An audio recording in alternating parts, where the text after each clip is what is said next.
La coopération entre la République populaire de Chine et la République démocratique du Congo est une évidence qui remonte à plus de 4 décennies lorsqu'on évoque les multiples réalisations chinoises remarquables dans la capitale Kinshasa.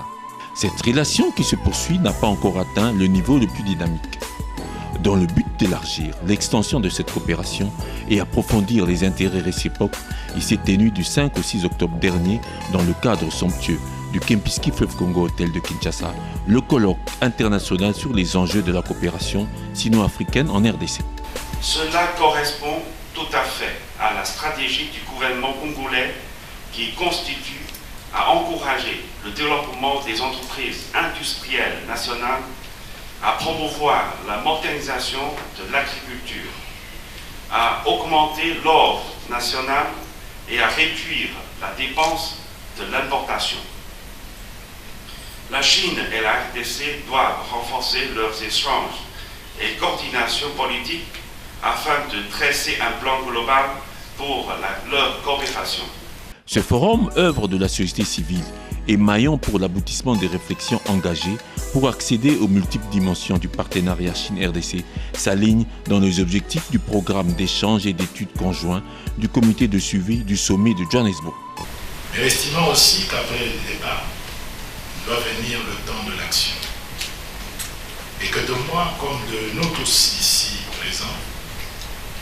la priorité doit désormais aller à la mise en œuvre des recommandations prises dans le communiqué final.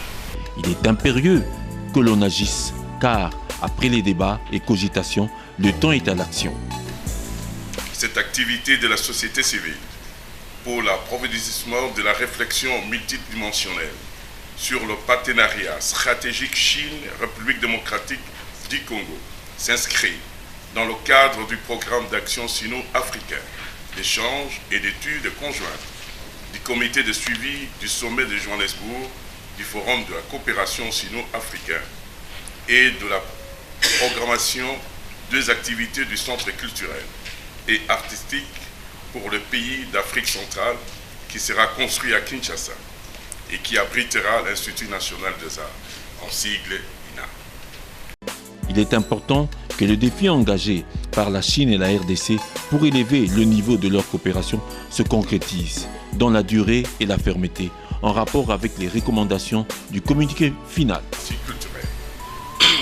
Il est important que soit mise en place également une rencontre annuelle similaire, alternativement en Chine et en République démocratique du Congo, concernant les questions de coopération gagnant-gagnant sur le développement durable et de la promotion d'une culture innovante ainsi qu'une culture de la paix. La mise en œuvre dans le cadre de la coopération sino-congolaise d'un véritable événement culturel international à Kinshasa. Par exemple, la foire internationale de l'art et de l'artisanat contemporain congolais ou encore un festival du cinéma. La mise en place d'un centre culturel congolais de référence en Chine et d'un centre culturel chinois de référence à Kinshasa pour être dans nos deux pays le miroir de nos savoir-être,